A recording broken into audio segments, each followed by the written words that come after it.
1970년대에 텔레비전 광고 카피 중에 순간의 선택이 10년을 좌우한다라고 하는 유명한 그런 광고가 있었습니다. 그 광고 하나로 이 텔레비전 시장, 이 가전 시장을 선점했던 그런 기업이 있습니다. 소비자에게 선택의 중요성을 강조하여서 사사의 제품을 구매하도록 만든 고도의 광고 기술, 세일즈의 기술, 모 기업이 있습니다. 그 위에 순간의 선택이 10년이 아니라 순간의 선택이 평생을 좌우한다라고 하는 그런 말도 나오게 되었습니다. 여러분, 한 번의 선택이 10년을 좌우하고 아니 평생을 좌우하듯이 우리 선택의 중요한 순간에 우리가 무엇을 선택하느냐라고 하는 것은 어쩌면 나의 삶의 전체의 그림이 새롭게 그려지고 달라지는 그런 계기가 되게 됩니다. 삶의 전환점이 그 선택을 통해서 오게 됩니다. 14세기 유명한 어느 수도사의 이야기가 있습니다. 당나귀 한 마리가 두 개의 먹음직스러운 그 건초더미 사이 그 중간에서 한쪽에 또 다른 한쪽에 이 건초더미가 있고 그 중간에서 지금 서 있습니다. 이 중간에 서서 양쪽을 번갈아 보면서 머물러 있는 것입니다. 어느 쪽을 가야 할지 몰라서 지금 머뭇거리고 있습니다. 근데 그런 상태가 지속이 되었습니다. 그리고 결국은 그 당나귀가 굶어서 죽었다는 그런 이야기입니다. 한쪽을 포기하고 다른 한쪽을 선택했어야 되는데 이쪽을 선택하자니 저쪽이 좋아 보이고 저쪽을 선택하려고 보니까 또 반대편이 좋아 보이니까 이쪽도 온 반대편도 선택하지 못하고 결국 어느 한쪽을 선택하지 못한 갈등 혹은 고민만 하다가 결국은 굶어 죽게 되었다고 하는 그런 수도사의 이야기가 있습니다. 우리의 삶 가운데 선택의 순간은 있습니다. 이 선택의 순간에 방황하는 사람이 아니라 어쩌면 어중간한 선택, 잘못된 선택, 이런 선택으로 해서 후회하는 그런 사람이 아니라 올바른 선택, 현명한 선택을 함으로 우리의 삶을 승리로, 우리의 삶을 기쁨으로 그렇게 건져올릴 수 있는, 살아갈 수 있는 주와 여러분이 될 수 있기를 주님의 이름으로 축원합니다. 오늘 이런 선택에 관한 그런 내용을 오늘 말씀을 통해서 같이 한번 생각해 보도록 하겠습니다. 오늘 본문의 말씀은 모세의 뒤를 이어서 이스라엘 백성들의 지도자가 된 여호수아, 그 여호수아가 이스라엘 백성들을 이끌고 가나안 땅에 들어가면서 그 가나안에 들어가서 그의 사역, 그의 인생을 아름답게 마무리하면서 이스라엘 백성들에게 고별 설교, 어쩌면 유언과 같은 그런 설교를 하고 있는 내용입니다.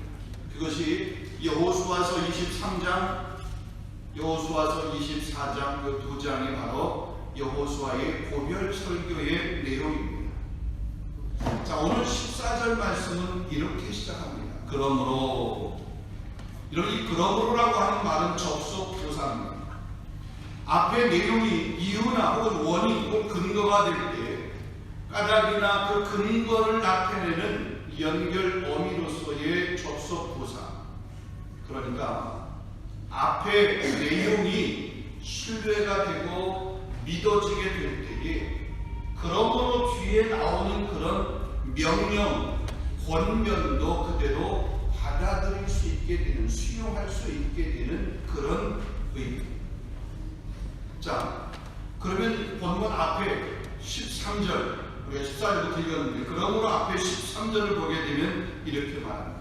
내가 또 너희가 수고하지 아니한 땅과 너희가 건설하지 아니한 성읍들을 너희에게 주었더니 너희가 그 가운데서 거주하며 너희는 또 너희가 심지 아니한 포도원과 감람원의 열매를 먹는다 하셨도다.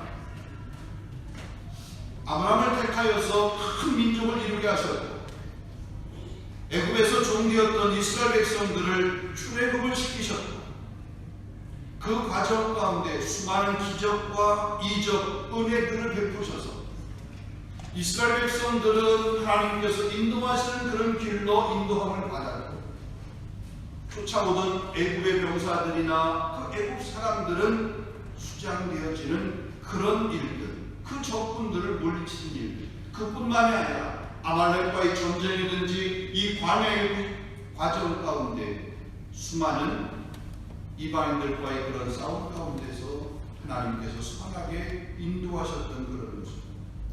그래서 약속의 땅 가나안까지 이스라엘 백성들을 인도하신 그 인도하신 분이 지금 모세 그 뒤를 이어서 여호수아, 오늘 본문은 그렇게 말하고 있지 않습니다. 그렇게 인도한 분은 여호와 하나님이시다. 여호와 하나님이셨다라고 그렇게 말씀하고 있습니다.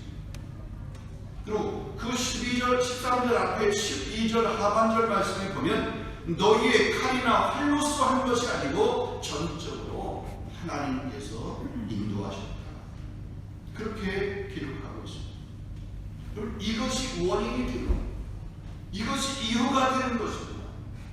그래서 이것이 결과가 되어서 그러므로 라고 하는 그 뒤에 명령이라고 하는 명령의 말씀이 오늘 기록되어 있습니다. 14절 보겠습니다. 그러므로 이제는 여호와를 경외하며 온전함과 진실함으로 그를 섬기라. 너희 조상들이 강 저쪽과 애굽에서 섬기던 신들을 치워버리고 여호와만 섬기라. 15절 너희가 섬길 자를 오늘 택하라. 오직 나와 내 집은 여호와를 섬기겠노라. 여호수아가 백성들에게 하나님만 섬길 것을 지금 말씀하고 있습니다. 어떻게 보면 명령하고 있는 거죠. 14절 말씀부터 오늘 마지막까지 아니면 28절까지 이렇게 보게 되면 섬기다 혹은 섬김에 관한 그런 단어들이 무려 13번이나 나오게 됩니다. 이 섬긴다 혹은 섬기다라고 하는 이 말의 히브리 말을 보게 되면 야바드라고 하는 말, 예배하다라는 의미, 봉사하다라는 의미, 종살이하다 혹은 노예가 되다라고 하는 그런 의미를 갖고 있습니다. 이런 하나님께서 출애굽할 때로 모세에게 이 섬기다라고 하는 말을 여러 번 하셨습니다. 앞에 우리 출애굽기 3장 12절 말씀 보면 하나님이 이르시되 내가 반드시 너와 함께 있으리라. 내가 그 백성을 애굽에서 인도하여 낸 후에 너희가 이 산에서 하나님을 섬기리니 이것이 내가 너를 보낸 증거니라. 그러니까 모세를 하나님께서 보낸 증거가 애굽에 있는 백성들을 데리고 나와서 하나님을 섬기라, 섬기게 되게 할 것이다. 이게 이유라는 거예요. 거기서 섬기다라는 말이 있습니다. 출애굽기 4장 22절에서 23절 말씀에 보면 너는 바로에게 이르기를 여호와의 말씀에 이스라엘은 내 아들 내 장자다. 내가 네게 이르기를 내 아들을 네게 주어 나를 섬기게 하라. 나를 섬기게 하라. 그런데도 이 바로가 네가 내 보내주기를 원치 아니했다. 내가 네 아들 네 장자를 죽이겠다. 바로가 하나님께서 모세가 명령했을 때 내 보내야 되는데 내 보내지 아니하니까 바로 너의 장자 네 장자를 죽일 거야. 그 이야기를 지금 모세가 하는 겁니다. 자, 모세는 애굽의 그 바로 앞에 설 때마다 단호하게 외쳤습니다. 내 백성을 내보내라.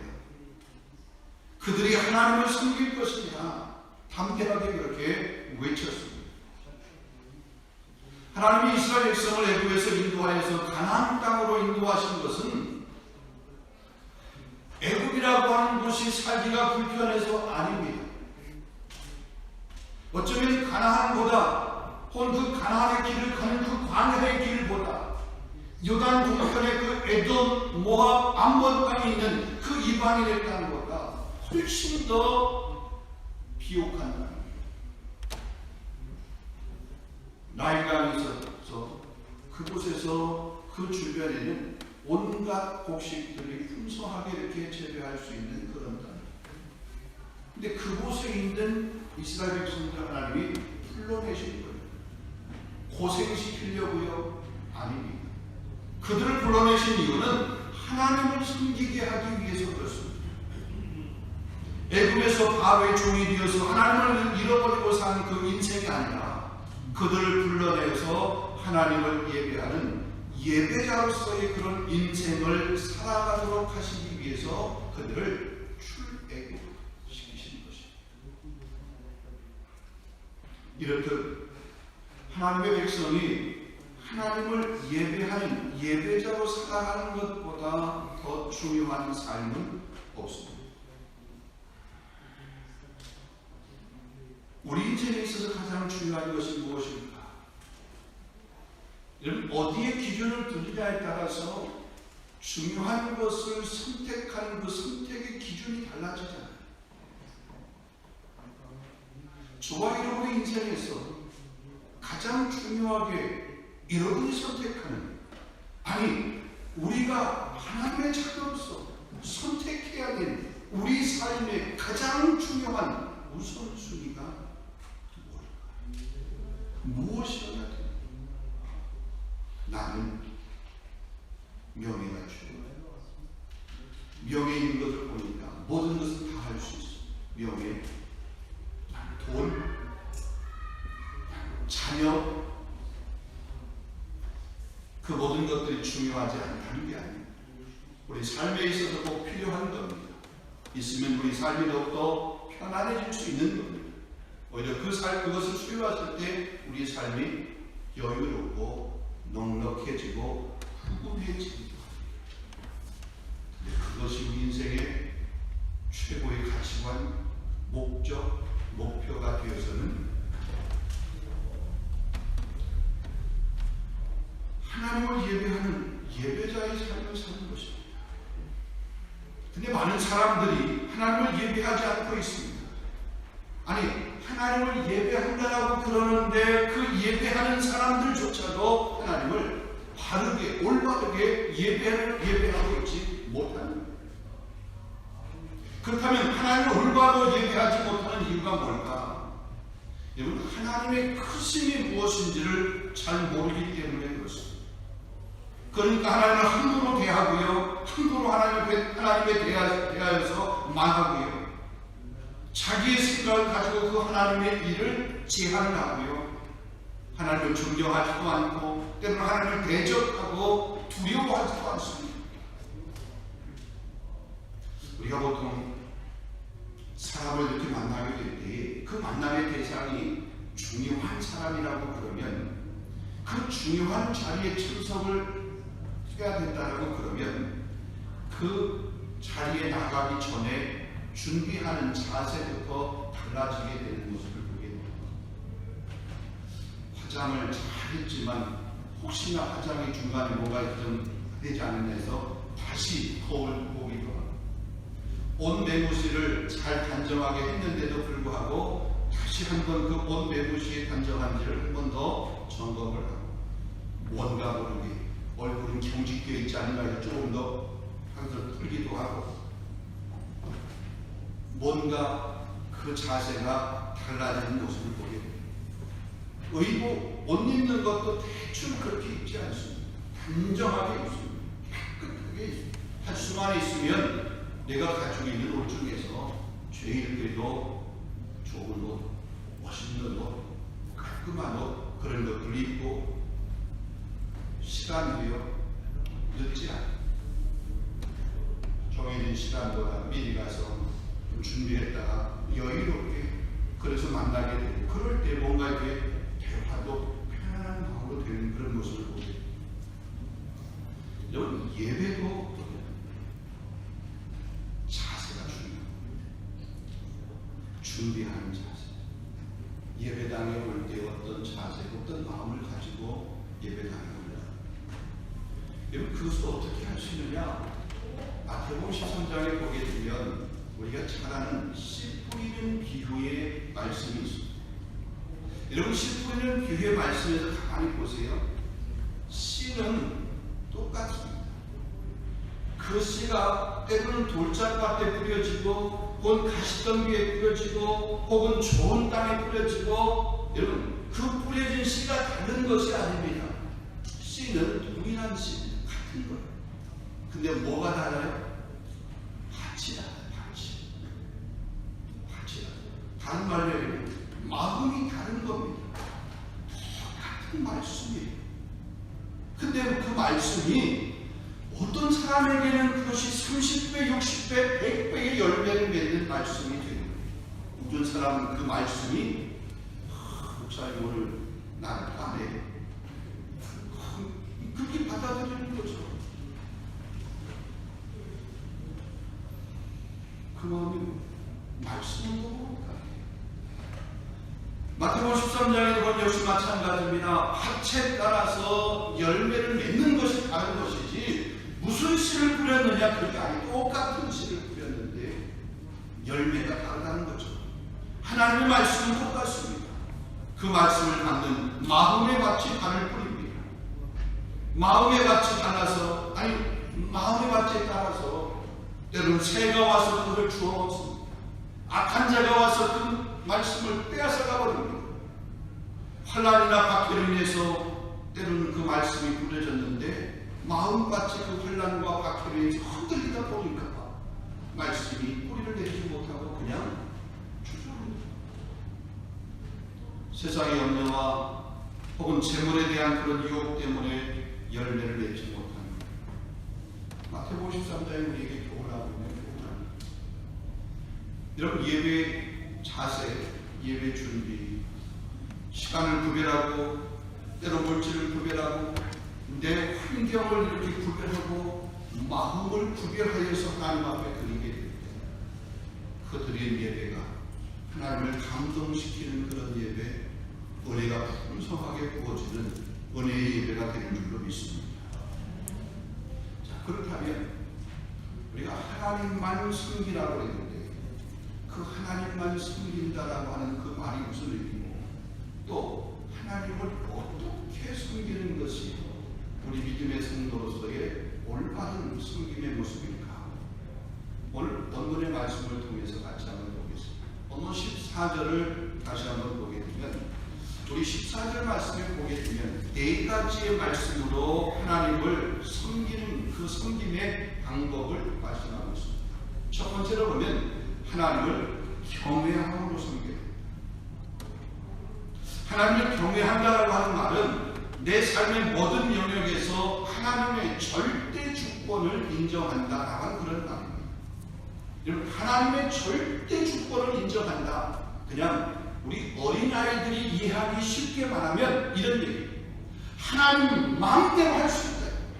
내 삶의 모든 주권을 하나님 마음대로 하실 수 있다. 이게 하나님의 절대 주권을 인정하는 그런, 이것이 하나님을 경외하는. 아니, 내 인생은 내 것인데 어떻게 내가 아닌 다른 사람이 내 인생을 주관할 수 있어? 이는 하나님의 절대 주권을 인정하는 자가 아니다. 하나님의 절대 주권을 인정한다. 무엇이든지 하나님의 마음 먹으신 대로, 하나님의 계획대로, 하나님께서 생각하시는 대로 하나님 내 인생에 관해서 관여하시고 내 인생을 주도적으로 하나님께서 이끄시고 인도하십니다. 여러분 믿습니까? 하나님의 절대 주권을 여러분 믿습니다. 여러분 역대상 29장의 말씀에 보면 다윗이 이렇게 하나님의 그 절대 주권, 하나님의 그 위대하심, 정말 하나님을 그 경외한 그 경외의 최고의 그 고백을 한 것을 보게 되는데, 역대상 29장 11절에서 12절입니다.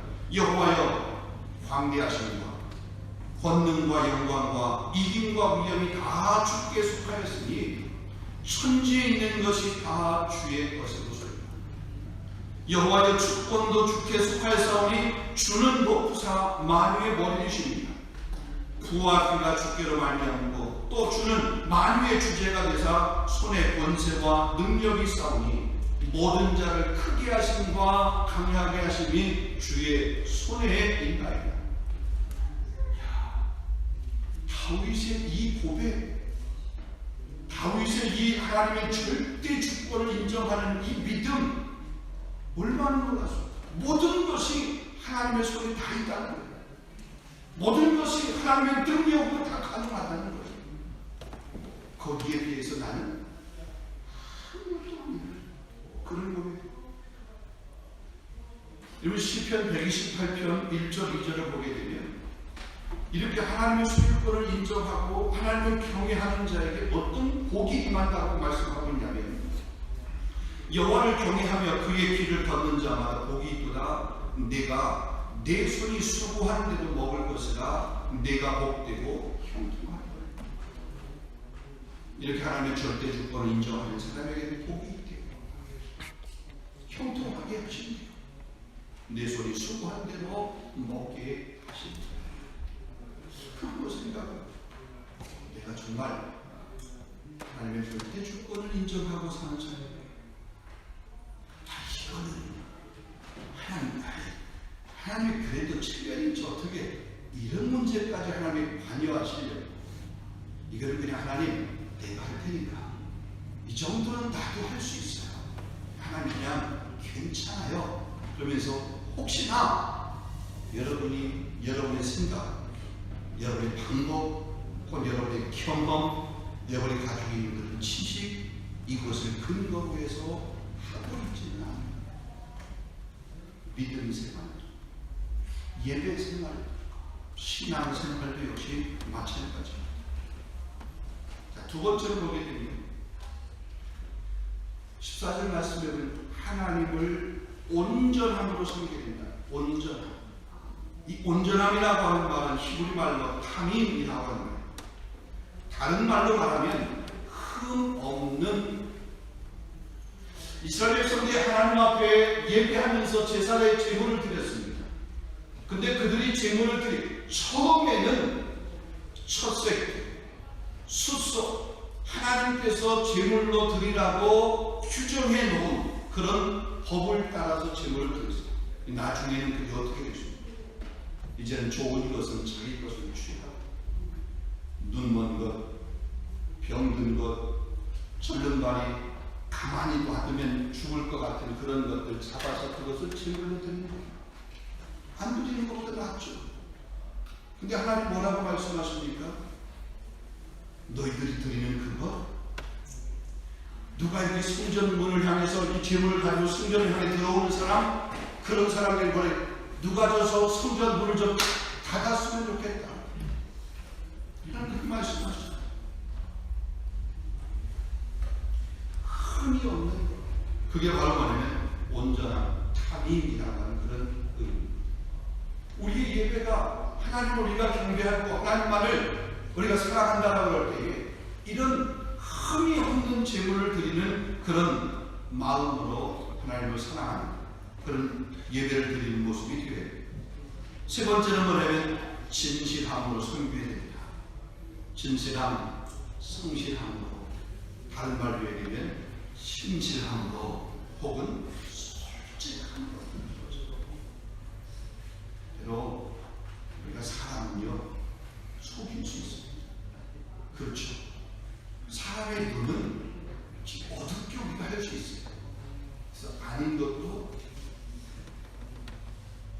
진짜인 것처럼, 진짜도 가짜인 것처럼 그렇게 속일 수 있어요. 하나님은 속일 수 없어요. 속마음 중심도 우리 머리털까지 다 세심 받으셨기에 그걸 우리 안고 일어서도 모든 것들을 다 없어요. 숨길 게 없어요. 속일 게 없어요. 다른 말은 진실함으로라고 하는 것. 우리 신약의 말씀에 보면 하나님은 예배하는 자 영과 진리로, 그것이 진실함으로 하나님을 예배하는 마음과 뜻을 다하여 충성을 다하여 하나님을 예배하는 것. 이게 하나님만 섬기는 자의 자세라는 거죠. 더 나아가서 마지막 네 번째로 뭐라고 하면 모든 우상을 치워버리고 섬겨야 된다. 14절 말씀을 했습니다. 너희가 저 애굽에서 섬기던 그 신들을 다 치워버리고. 우상이라고 할 때 우리가 무슨 형상을 만들어 놓은 것만을 우상으로 말하는 것이 아니라 하나님보다 더 마음에 두는 것이 있으면 그게 우상입니다. 하나님보다 더 예배하기 위해서 예배하는데 하나님보다 더 마음에 두는 그 어떤 것이 있으면 그게 우상이에요. 그 우상을 치워버려야 돼요. 주일날도 보면 이 하나님을 예배해야 되는가 아니면은 내가 뭔가 해야 되는 그 어떤 일이 있어 그것을 더 우선순위에 둘 것이다. 그 선택이잖아요. 오늘은 주일이니까 예배당 가야겠지.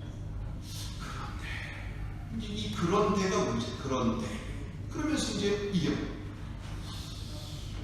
운동도 좀 해야 되고 몸 건강에 좀 무엇이니까 골프 약속 좀 한번 해볼까. 좀 누구하고 좀 어디를 좀 가볼까 여행을 이렇게 하고 이런 생각. 뭔가 예배하기에 불편한 어떤 마음들을 혹은 예배와 바꿀 수 있는 그 어떤 것들을 자꾸 찾는 거예요. 이유를 자꾸 만들어. 이거 그게 우상이에요. 그게 어쩌면 여기 본문에서 말하는 저 애굽에서 섬기던 신 아니면 지금 이곳에서 아모리 족속들이 섬기던 신 너희들이 지금 보는 그 신이에요.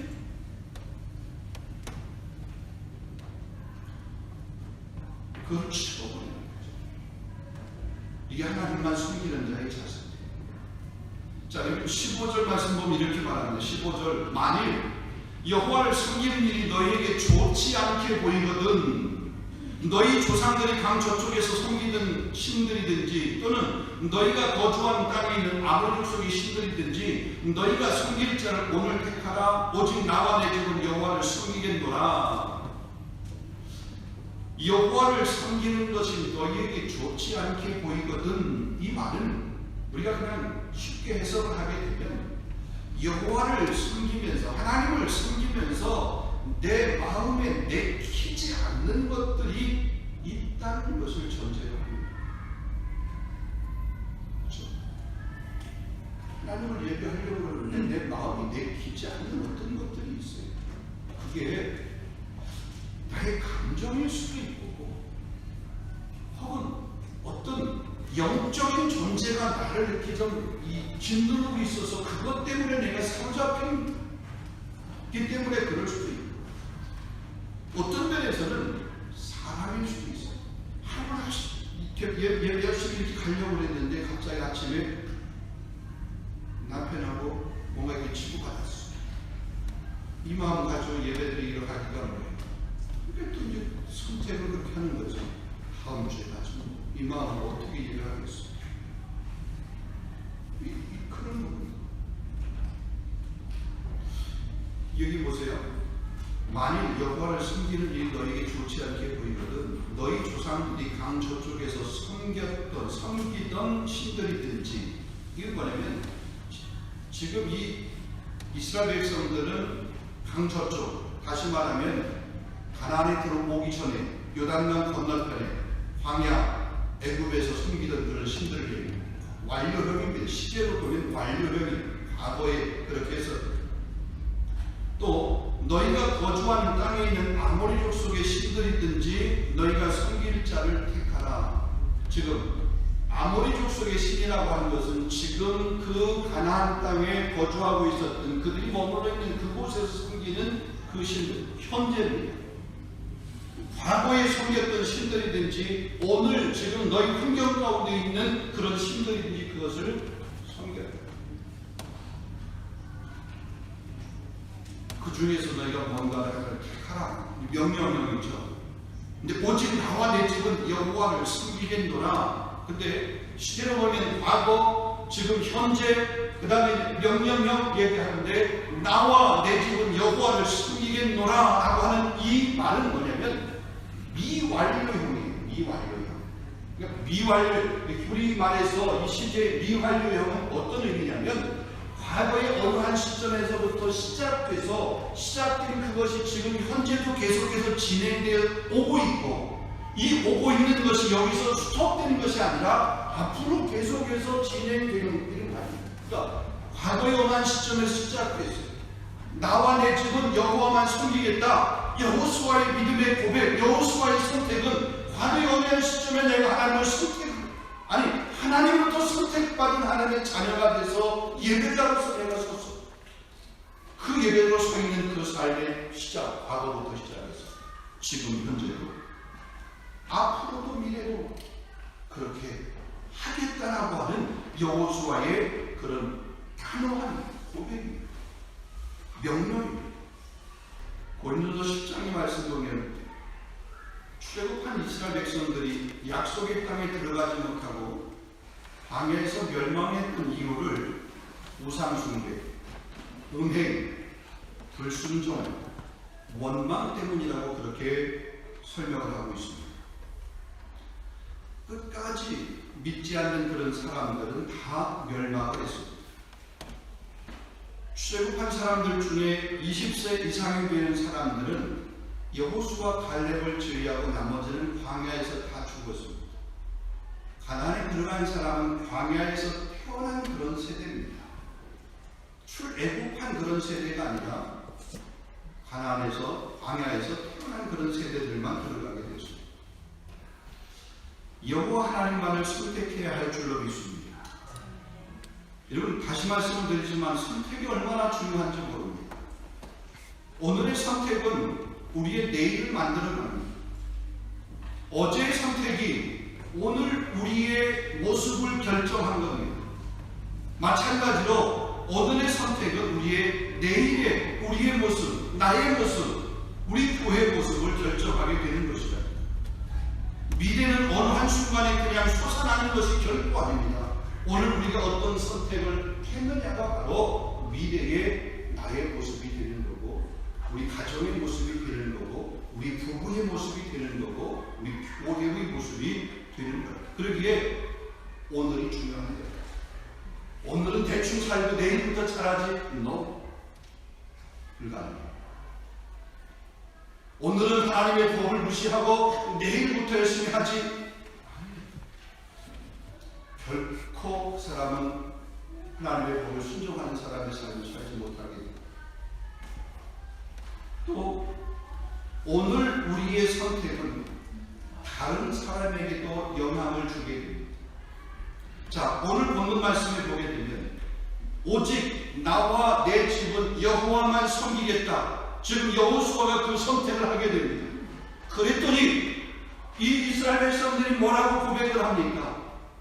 우리도 저 애굽에서 섬기는 신이든지 아니면 이 아모레족 속의 신이든지 이 신들을 섬기지 않고 우리도 하나님을 섬기겠습니다 라고 그렇게 고백을 하는 거죠. 이 말은 뭐예요?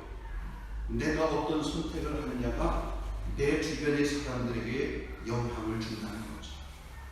우리 권사님의 선택이 우리 성도들에게 영향을 주고, 우리 집사님의 선택이 우리 성도들에게 영향을 주는 거죠. 목사의 선택이 우리 교회에게 영향을 주는 거죠. 가정에서 가장의 선택이 가족 전체에게 영향을 주는 겁니다.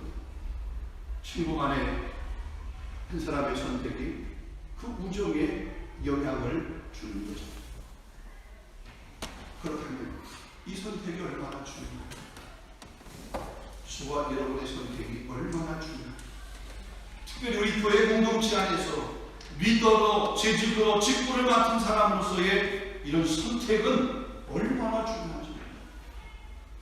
어쩌면 교회의 간판입니다. 우리 재직, 우리 직분자, 교회의 간판이 교회의 아버지, 교회의 어머니가 잘못 선택을 하게 되면 그 가정은, 그 교회는 어떻게 해요? 세상 사람들의 조롱거리가 될 수밖에 없잖아요. 열왕기상 18장 말씀에 보게 되면 하나님의 선지자 엘리야가 바알과 아스라의 이 선지자들 850명과 맞짱을 떠서 이렇게 전쟁, 영적 전쟁을 하는 모습이 기록이 되어 있습니다.